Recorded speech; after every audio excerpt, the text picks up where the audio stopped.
os vinhos entraram nos últimos 15, 20 anos num termo de qualidade muito alta, ou seja, neste momento já dificilmente tu encontras uma garrafa que dizes o vinho está estragado. Podes dizer eu não gosto, mas o vinho não está estragado.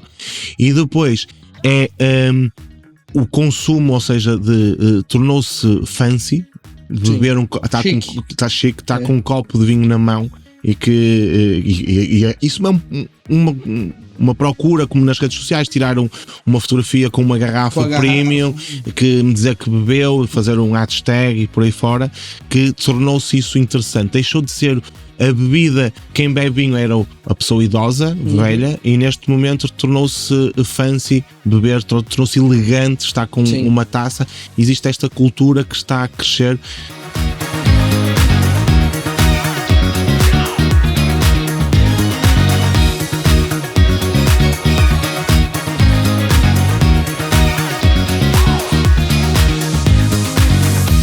Sejam muito bem-vindos, meus vizinhos, a mais um Construindo Futuro, podcast que a gente conversa com pessoas que constroem futuros aqui em Dourados, no Mato Grosso do Sul, no Brasil e hoje no mundo. Estou aqui com meu amigo Pedro Martins. Pedro, seja bem-vindo.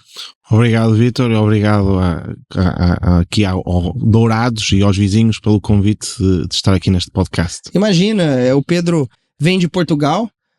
Como é que é o nome da cidade? Freixo de Espada à Cinta. Freixo de Espada à Cinta. Quantos mil habitantes tem Freixo de Espada à Cinta, Pedro? Habitantes a morar diariamente, cerca de 1.500 pessoas no máximo. 1.500 habitantes, Freixo de Espada à Cinta. Que região de Portugal fica?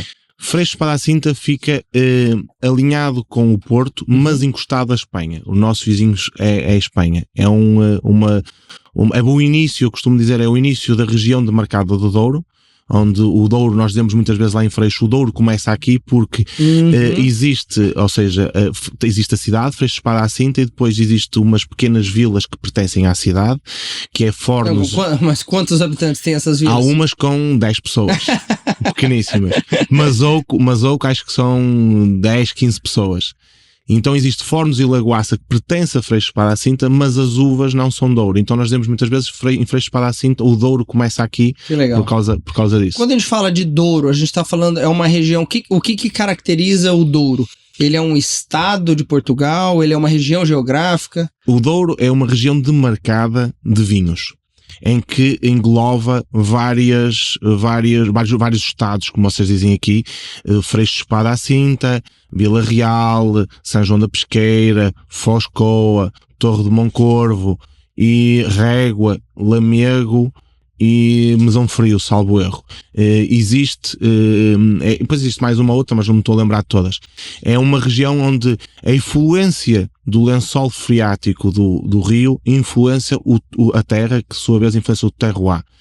Há dentro desses municípios, o tipo Torre de Moncorvo e mesmo Freixo de Espada à Cinta, como falei, em que toda a vila não é da região de Mercado do Douro, só algumas partes é que são. Porque ele está no início ali do Douro. Está no início, sim. Mas você não é de Freixo de Espada à Cinta? Não. Eu sou nascido e criado na cidade do Porto, com origens de Ponte Lima, na zona do Minho. Fui para Freixo de Espada à Cinta atrás da mulher. Mas conheceu ela no Porto ou não? Conheci ela na faculdade no Porto. Eu estudei. Você fez qual curso? Engenharia Mecânica. Depois o dono da Quinta dos Castelares, o meu sogro, desafiou-me a ir para Freixo, porque ele é empresário e é uma pessoa com uma visão muito grande, e que me disse: Pedro... Mas você já estava casado? Não, ainda namorávamos, já estávamos a pensar em casar, e ele desafiou-me: olha, vens trabalhar para mim, ou trabalhas para mim, estás a trabalhar para ti, e ficas por Freixo, nesse caso a filha dele, a minha esposa, fica por Freixo em vez de ir embora. E eu aceitei o desafio e fomos trabalhar. Um homem inteligente. Muito.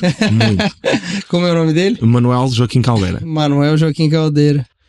Então, e aí foi para Freixo. Fui para Freixo e trabalhei, ele tem uma empresa de construção, e trabalhei na empresa de construção como engenheiro mecânico durante uns anos.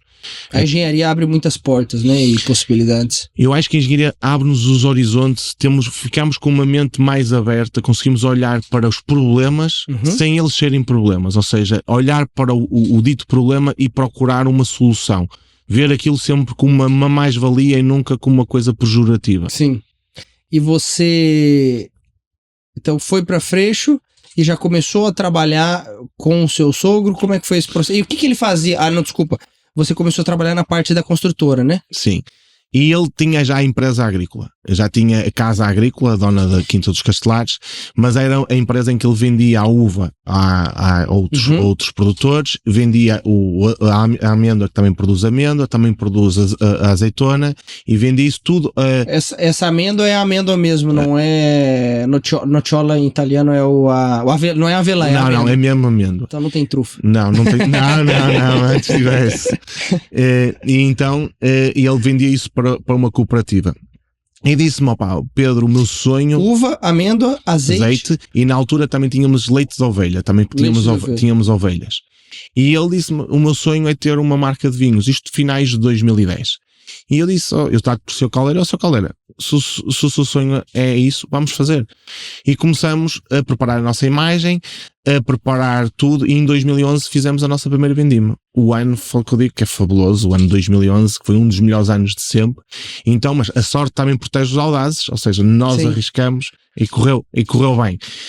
Lançámos o vinho, fizemos a nossa primeira colheita, foi um sucesso. 2012 foi sempre. Então, antes vocês produziam a uva e vendiam essa uva para outras marcas de vinho. Exatamente, para outras vinícolas. E aí veio aqui a Quinta dos Castelares como esse desafio.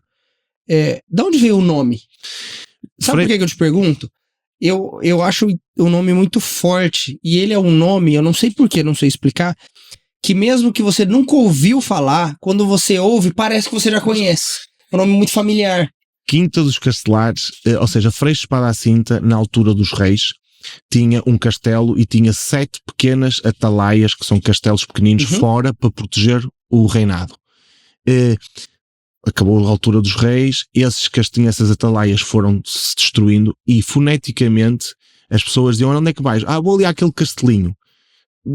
A palavra, a dicção na altura, que vai mudando, ficou como Olha Castelares. Então ficou a Quinta dos Castelares. Infelizmente, lá não existe o castelinho, nem nós nos recordamos de haver lá, mas ficou marcada como Quinta dos Castelares.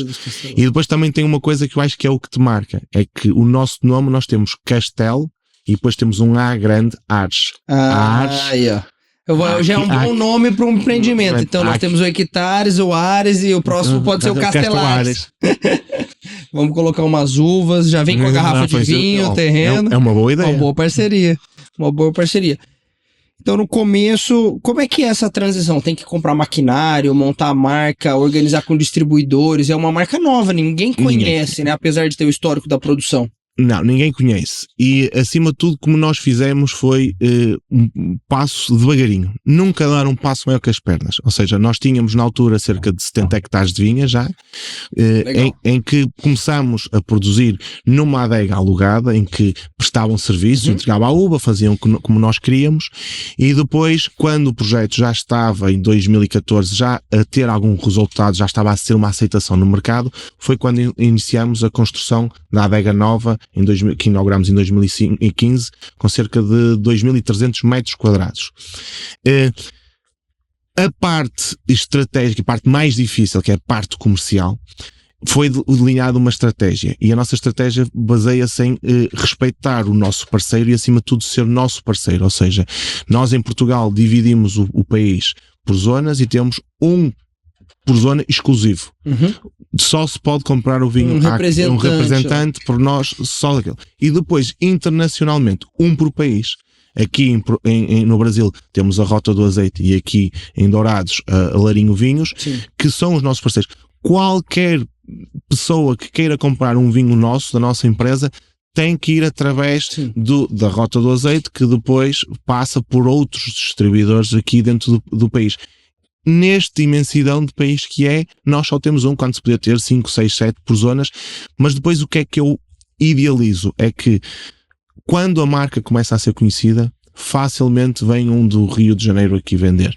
Porque depois, apesar de ser quilómetros, muitos quilómetros, não sei, 2.000, 1.500 talvez, para nós é muito, porque estamos habituados a um país pequeno, mas para vocês é ir ali e vir já. E torna-se fácil poder usar um termo que eu uso, que é a prostituição do produto. Sim, claro. E então protejo isso, E também protejo a política de preço, que é quem compra o meu produto, ou seja, o meu distribuidor, o meu representante, seja na China, seja no Brasil, seja na Suíça, seja em Portugal, compram todos ao mesmo preço.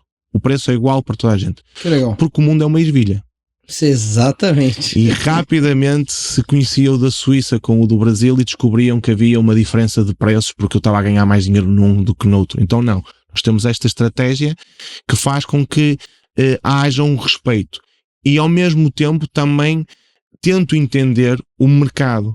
Porque o mercado brasileiro é um mercado, por exemplo, que é relativamente fácil crescer em volume, porque não há um consumo, ainda não há um histórico de consumo e está a ser criado. Você fala no vinho no Brasil. No vinho no Brasil. Na Suíça já existe um histórico. Quando você diz histórico, vocês medem isso, acho que é litros per capita. Mas por ano, né? É por ano. Sim. Ou não? Só para teres uma ideia, em 2023, a OIV, que é a Associação de Vinho Internacional, a Organização de Vinho Internacional,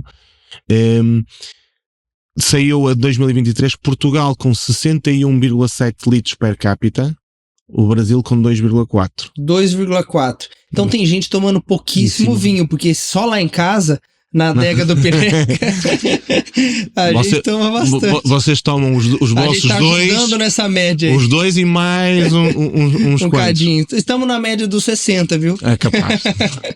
Estamos já nos habituados aí com a média portuguesa. E é interessante essa diferença, né? Porque também a gente é um país muito novo, a relação com...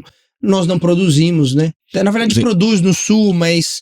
É um país muito grande. Ainda estão a começar a conhecer o mundo do vinho. E existe uma métrica, existe uma tendência desse consumo ele subindo, né? Conforme as pessoas vão conhecendo o produto.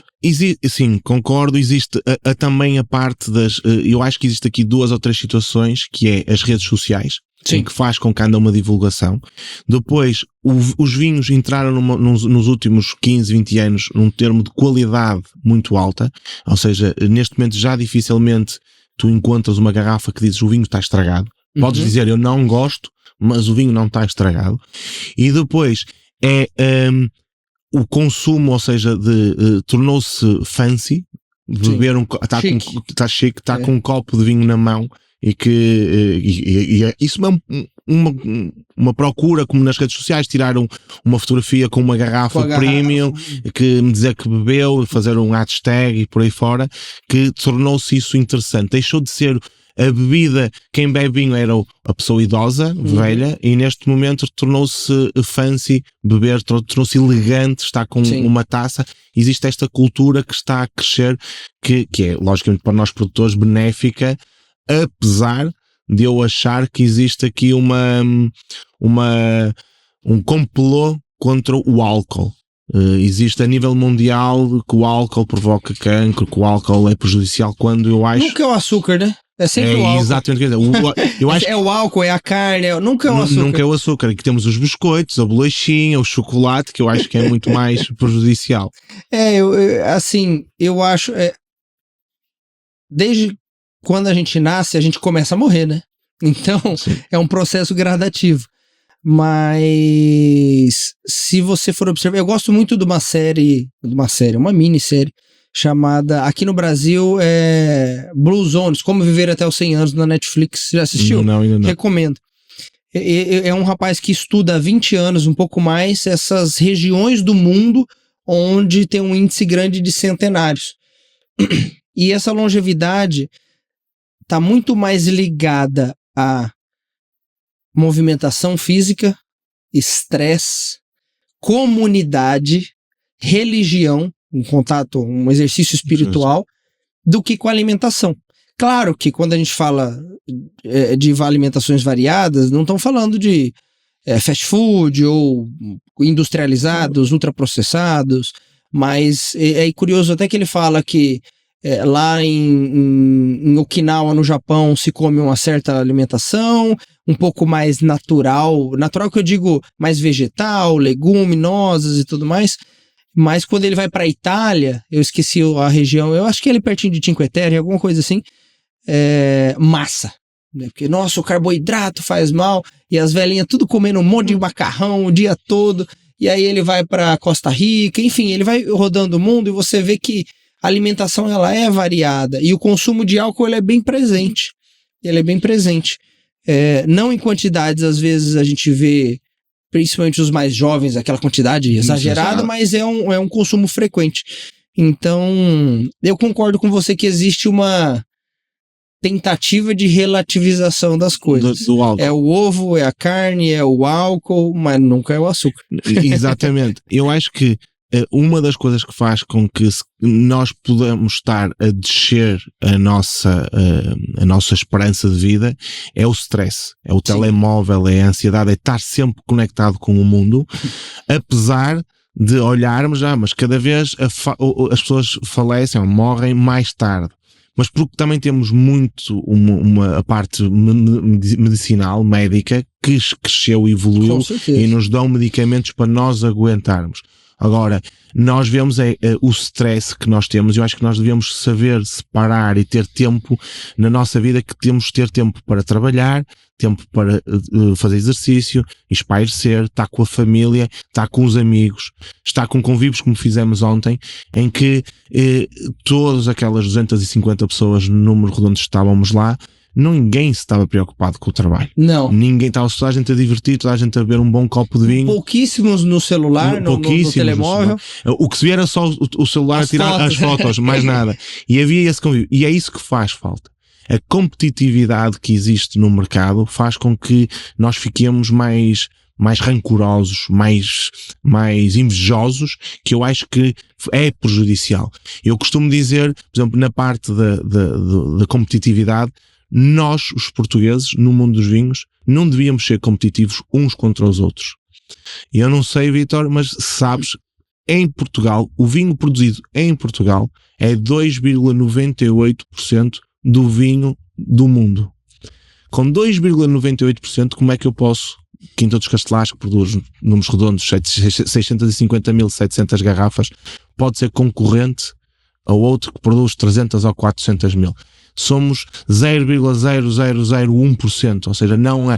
E é essa competitividade que nos traz doentes e que nos traz mais preocupados, em que se calhar nos vai fazer reduzir a nossa esperança média de vida, a nossa angústia. Estamos com a cara fechada, chateados, preocupados.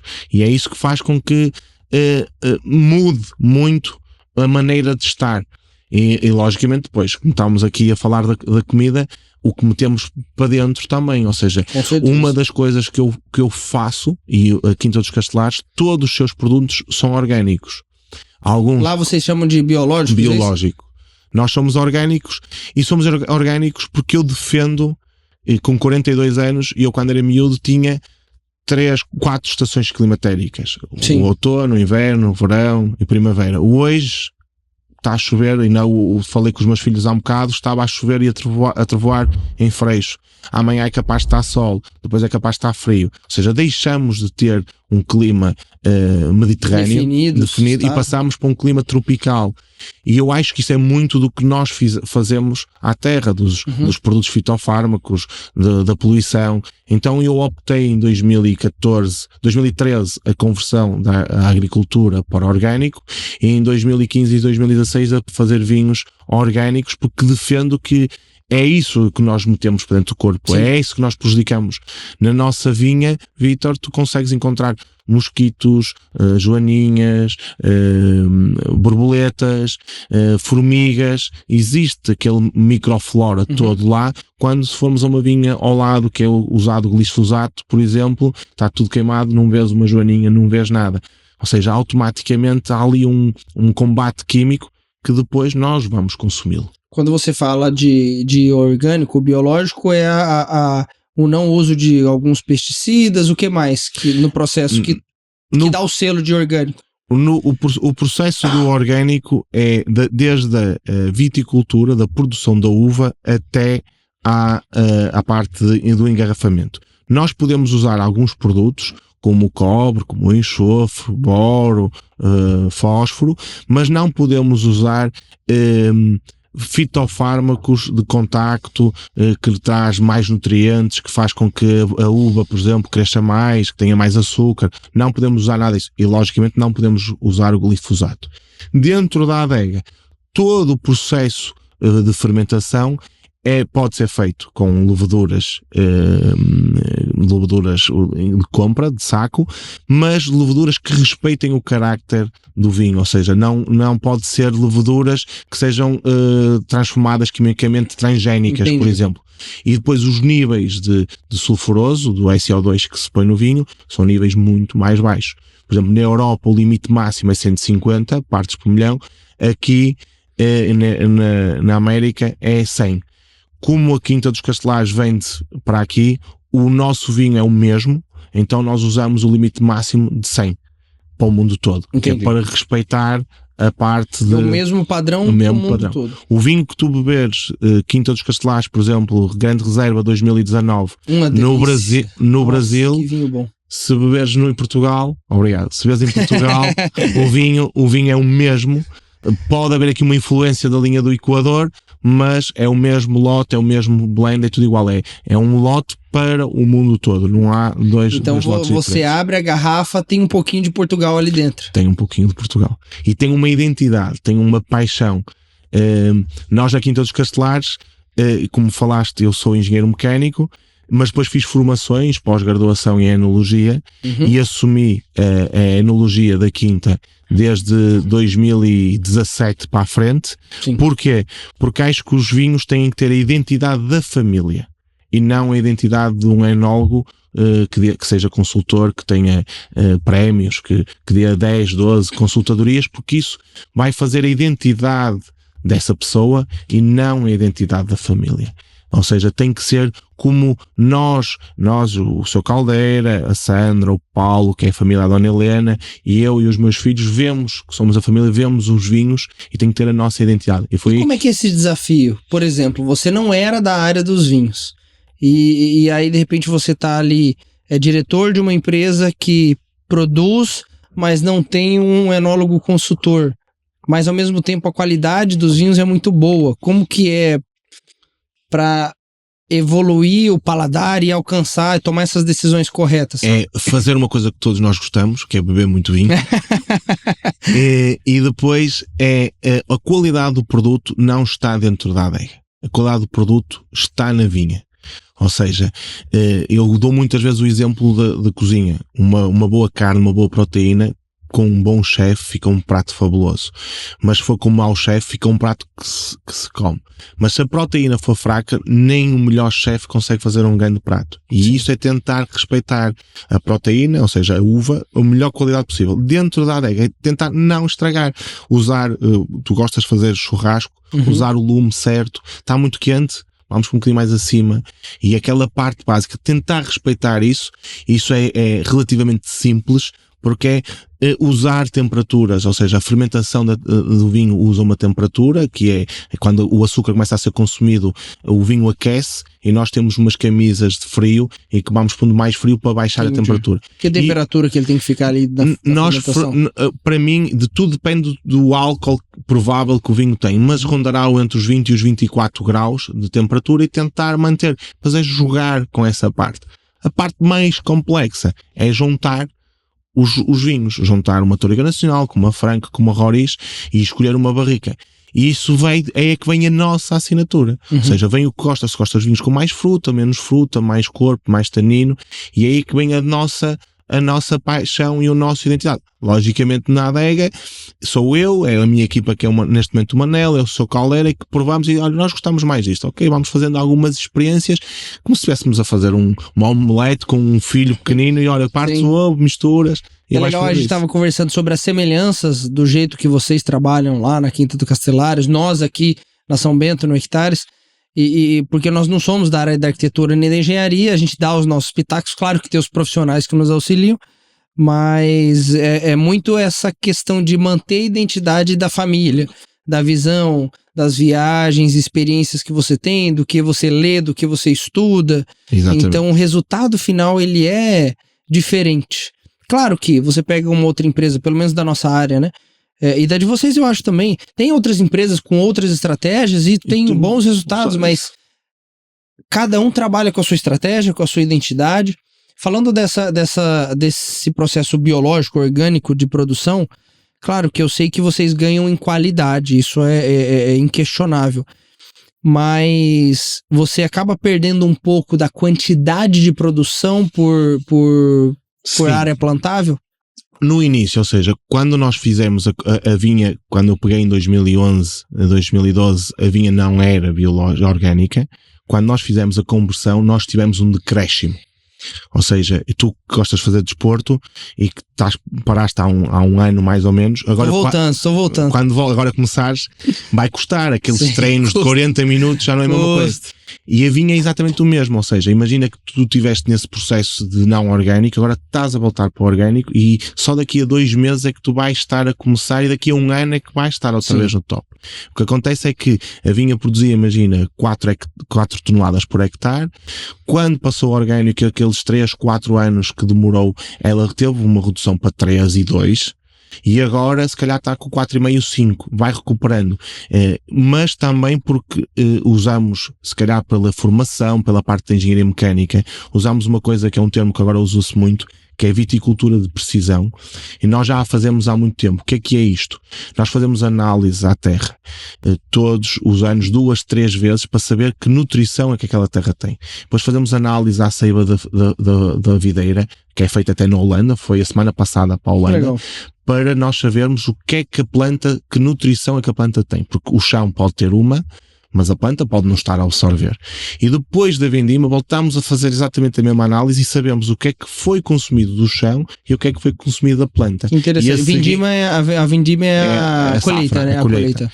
No fim deste processo todo, eu pego e vou ver o que é que a planta consumiu e é o que eu lhe vou dar. É como se fomos um atleta, ou seja, transpiraste muito, tens que te hidratar, sais minerais, proteína para o corpo para recuperar. É exatamente o mesmo. Para nós, a vinha é como se fosse um atleta de alta competição. Ela está sempre a produzir e nós temos que lhe dar todas as condições necessárias para ela estar no seu perfeito estágio.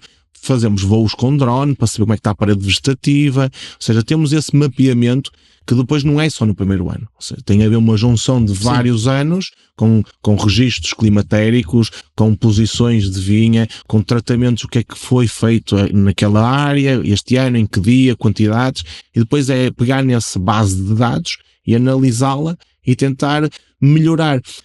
Os lotes dos vinhos, os vinhos são feitos na vinha, ou seja, eu se pretender que um vinho tenha mais um aroma, eu tenho que perceber o que é que ela precisa para libertar aquele aroma, no sentido, não é? Ou seja, o aroma está lá, mas qual é o ponto ideal de apanhar? Por exemplo, o moscatel galego é melhor nos 12,5, nos 13? Ok, assim, 12,5, 13 dá um aroma engraçado. Mas se for que 13,5, 14 vai dar um aroma mais enjoativo. É isso que o mercado quer?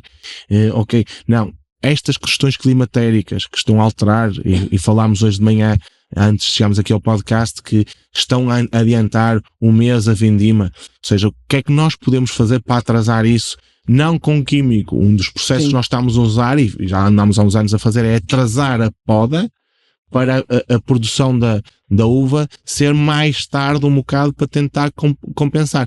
E esse dado, ou seja, quando é que fizemos a poda, quem é que a fez, como é que foi feito, que técnica foi usada de poda, que resultado teve em quantidade, em qualidade, em análise química toda do vinho, para tentar perceber, ou seja, é uma análise um bocado detalhada.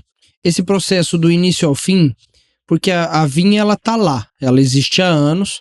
Como é que funciona o ciclo de produção? Produz uma vez ao ano? É uma vez ao ano. Uma vez ao ano. Uma vez ao ano. E existe um risco de perder uma vindima, uma safra? Existe. Existe pelas questões climatéricas. Se passar um granizo, uma enxurrada, como aconteceu aqui no Rio Grande do Sul, isso há o risco.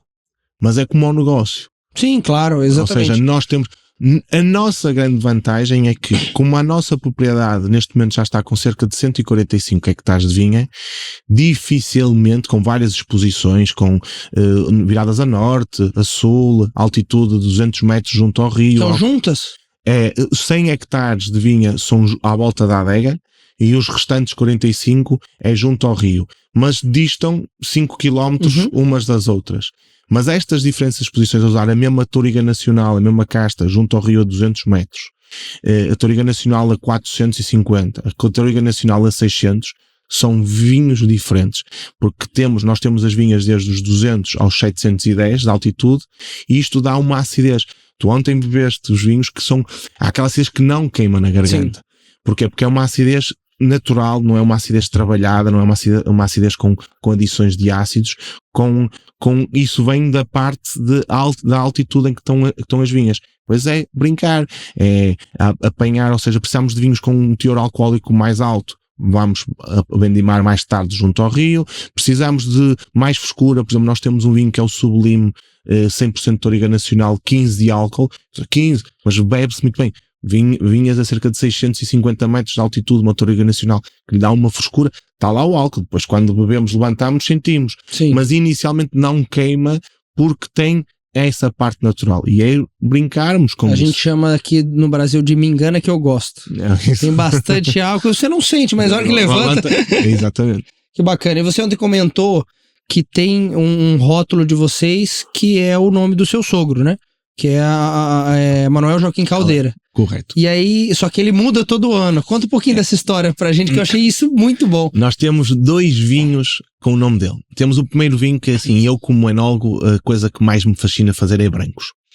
O porquê? Porque o branco, se eu cometer um erro durante a fermentação, ele oxida, então a cor deixa de ser aquele verde, passa a um amarelo mais palha.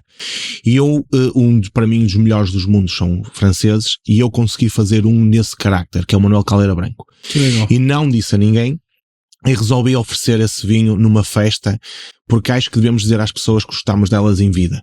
E não depois de morrer fazer uma homenagem, fazer um busto. Não, devemos dizer que quando elas estão cá, como devemos dizer aos nossos filhos, amo-te, gosto muito de ti, tenho saudades tuas. Acho que devemos fazer isso em vida, então oferecemos esse vinho.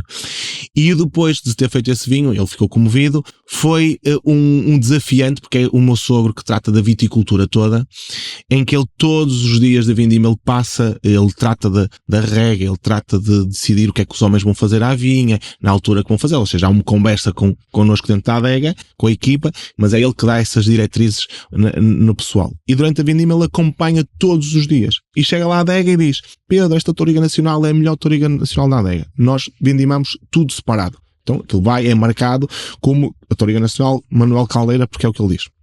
Passado 3 ou 4 dias vem uma Touriga Franca. É melhor. Passado mais 3 ou 4 dias, Pedro, esta é que é melhor, esquece as outras, esta é um solzão, é melhor. E depois eu peguei e resolvi, vimos quantos litros dava, e pegámos já não me lembro ao certo, tipo 300 litros de cada um desses que ele tinha dito, e juntamos e pusemos em barrica. E deu um blend, e deu um vinho fabuloso, que é o Manuel Caldeira Tinto.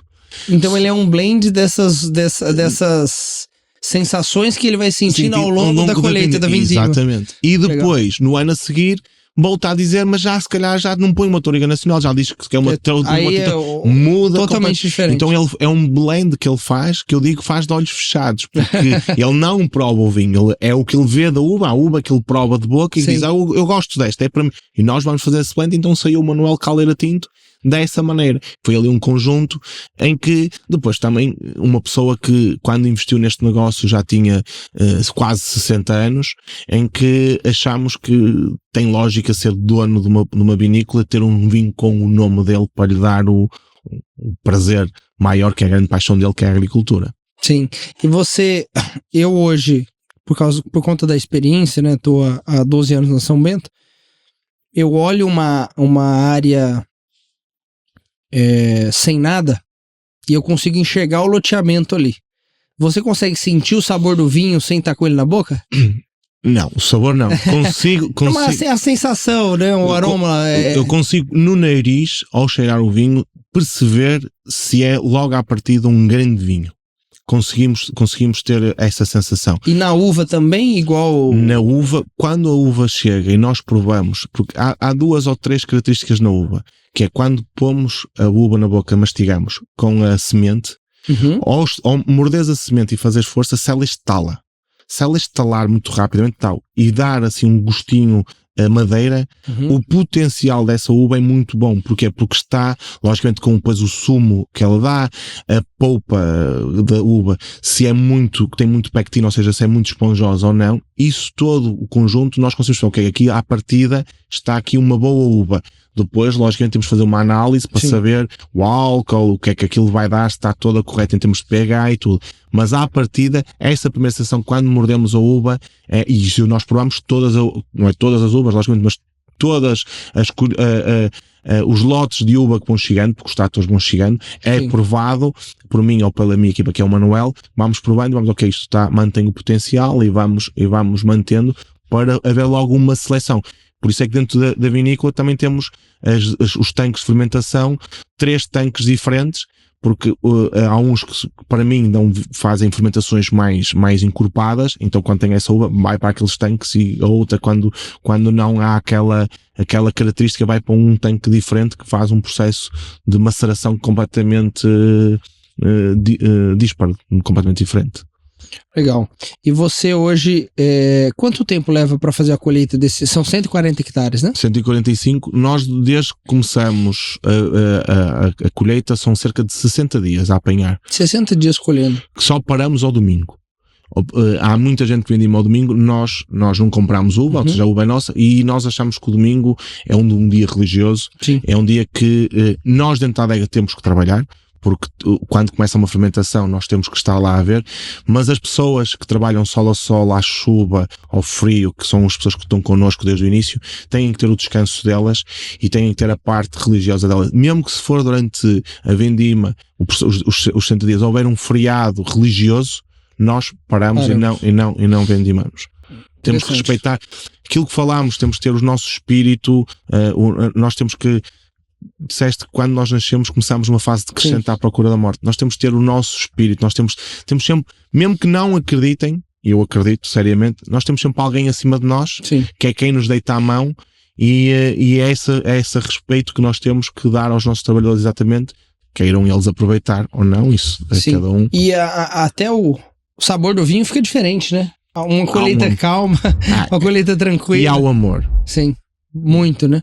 Então, hoje com esses 145 hectares, vocês produzem aproximadamente quantas garrafas ao ano? Nós, na nossa propriedade toda, podemos produzir também vinho do Porto. Nós produzimos cerca de 150 a 200 mil litros, depende por ano, de vinho do Porto, que é vendido a outras empresas. Ainda não ficou alguma coisa para nós, que vamos engarrafar, e ontem falei com a tua mãe sobre isso, vamos engarrafar, mas o que eu quero dizer com isto faz com que esses 145 hectares que conseguem produzir 700 toneladas, 800 toneladas de uva, há ali cerca de 200 toneladas, 250 toneladas que vão para o vinho do Porto. O resto... Que hoje vocês não fazem. Hoje nós não... Ficamos sempre com 10 mil litros para nós, mais ou menos, 9.500. Mas para consumo próprio ou para algum... vamos fazendo experiências. Eu acho que o que falamos há um bocado também, a marca veio para o mercado com um posicionamento e é preciso as pessoas acreditarem na qualidade do produto e para irmos lançando produtos diferenciados. E o vinho do Porto existem vinhos do Porto com um target point baixo, outros muito alto, e para as pessoas acreditarem que o Quinta dos Castelares tem um vinho do Porto bom, é preciso criar uma marca, e é o que nós estamos a criar, em que as pessoas acreditem mesmo que ali há qualidade. Então ainda não lançamos o vinho do Porto, apesar de termos já lá 100 mil litros, 120 mil litros de vinho do Porto, em que vamos pondo em madeira, vamos tirando, vamos fazendo algumas brincadeiras. Então vocês estão envelhecendo esse vinho ao longo dos anos já, que legal. Para depois sair algumas coisas interessantes. Mas das outras, são 800 toneladas produzidas? As 600 que sobram? Das 600 que sobram, tu tens ali mais ou menos 100 toneladas que é desperdício. O que é o desperdício? O pensão, a grainha, a película da vinha, uma borra que é, ou seja, o vinho quando fermenta parece como um pó, depois aquilo assenta, aquilo é tudo vendido, e sobram mais ou menos 500 mil litros, mais coisa, depende por ano. E esses 500 mil litros é que são transformados depois na ordem das 650 mil garrafas, depois depende, mas é mais ou menos assim as contas. São 650 mil garrafas ao ano. E essas garrafas são distribuídas para todo mundo? Como é que são? Que países que nós neste momento já vendemos para vários países, sendo na exportação o mercado mais importante, o mercado brasileiro. Legal. Não há dúvida. Depois temos o suíço, temos o chinês, temos o francês, temos o holandês, temos o espanhol, temos o polaco, o canadiano, Timor, temos mais 2 ou 3 que agora me estou a recordar de mercados, e depois logicamente o português, mas na nossa estrutura o mercado português é o mais importante. Isso eu ia perguntar, ele consome muito? Consome. Neste momento, Vítor, até 2019 o nosso mercado maior era o sueco, maior que Portugal, era o sueco, depois era o português, depois era o brasileiro. Com o Covid, o mercado sueco é o governo que compra, é um concurso, deixou de adquirir o vinho, e depois eu automaticamente uma empresa tive que alterar um bocado a estratégia da empresa e focar um bocado no mercado português para compensar, porque isto é uma empresa, existe custos, existe despesas, e que nós tivemos que tratar disso. E você falou que o Portugal tem essa média de consumo de 60 litros ano, o Brasil 2,5, é isso? 2,1. E a China? A China acho que está mais baixo, com 0,7. O mercado chinês é um mercado dos mais complicado, porque é um mercado que consome muito pelo brand, pela marca. Ou seja, eles gostam muito dos chateaus, de marcas com muito marketing, digamos assim, muito conceito, apesar de nós vendermos bem lá, porque estamos a falar de um mercado de 2 mil milhões gigantesco, e vendemos uns contentores para lá de vinho, mas é um mercado mais complicado. Eles procuram muito cores, por exemplo, rótulos, fronteira, com a cor laranja, tipo o Hermès, com o amarelo, e é isso que eles procuram, esse tipo de cores, porque estão muito não na qualidade só do produto, mas muito mais no fancy de ser uma marca, de fazer a postagem. É um tipo de consumo diferente, né? É um tipo de consumo diferente. Eu vejo que a gente, quando vai consumir vinho, pelo menos no meu histórico ali, a nossa família, os amigos, eu vejo que a gente procura sabores do velho mundo, né? Aquele histórico, aquela herança, enfim, até no rótulo isso, né? Você quer algo um pouco mais clássico, claro que tem vinhos com rótulos mais tradicionais, mas você busca aquele vinho clássico. E aí você está dizendo que o chinês, ele já a experiência de tomar não é só o tomar, é a garrafa, ela tem que representar talvez um status. Exatamente, é isso mesmo. Aqui, neste mercado brasileiro, as pessoas consomem muito pela qualidade do produto. Estão a aprenderam a provar vinhos e a beber vinhos, e estão pela qualidade. O velho mundo, e ontem estava a falar com o senhor, e estávamos a falar da Argentina, e ele diz: eu gosto do vinhos argentinos, mas este vinho tem aqui qualquer coisa mais encorpada. Ele diz: é mais velho, digamos assim. Ele é mais ou menos isso, é o peso do velho mundo, digamos assim. O chinês vai pelo status, ter a postar uma fotografia nas redes sociais com um Chateau Grand Cru, por exemplo, não vou estar a dizer marcas, mas ter isso que dá mais ênfase do que ter um grande vinho. Sim. É mais a procura de divulgação de eu tenho possibilidades para beber um vinho destes. Sim. Do que pela qualidade, porque há vinhos portugueses, e os vinhos portugueses são imbatíveis em termos de preço-qualidade. Com certeza. Com certeza. E você comentou agora há pouco essa questão do estresse nosso do dia a dia. O que você faz fora o trabalho para poder tirar o estresse de produzir vinhos? Porque o pessoal acha que é uma coisa tranquila, né? É uma coisa muito estressante. Ou seja, o vinho é um composto vivo, é uma história que está lá dentro, e nós temos que lhe dar as necessidades que ele precisa na altura certa. Então é uma vida muito estressante. E eu pessoalmente faço desporto 3 a 4 vezes por semana, faço as minhas corridinhas na esteira ou na rua, e alguma musculação, e aproveito os meus filhos. Acho que, e falámos há um bocado também disso. Você estava falando da musculação antes da gente gravar, né? Tem academia em Freixo? Não. A academia de Freixo é que eu tenho em casa, que fui montando aos poucos, para aproveitar. Qual a maior cidade ali próxima? Salamanca. Quantos mil habitantes? 90 km, Salamanca é Espanha, e já é, não sei, pá, é 1 milhão de habitantes. Grande. Já é grande. E perto, né? 90 km? É, perto. A cidade mais próxima portuguesa é Mirandela. Mas fica mais perto. Ou seja, fica mais perto, menos tempo eu chegar a Salamanca do que chegar a Mirandela, porque a diferença se calhar a Salamanca é 90, a Mirandela será 95, pronto, por aí, mas ganha-se mais fácil de meia hora. Salamanca é 90 km, mas para passar para a fronteira da Espanha, que distância que tem? É atravessar a rua. Então é na divisa mesmo. Nós temos duas marcas, temos a Quinta dos Castelais e a marca Fronteira, e o nome chama-se Fronteira porque a Quinta está com vistas para a Espanha. Sim. Temos o rio, ainda no fim de semana passado fui com os meus filhos ao rio, eles estiveram a molhar os pés na água, e do outro lado era a Espanha. E depois tem a barragem, que é a represa, em que tem a estrada por cima e estás em Espanha. Que legal. Mas a Espanha, na região deles, eles produzem vinho também? Não, ali não. Ali é como aqui, é mais animais. Sim, mas tem algum motivo? É cultural? Porque a terra é a mesma.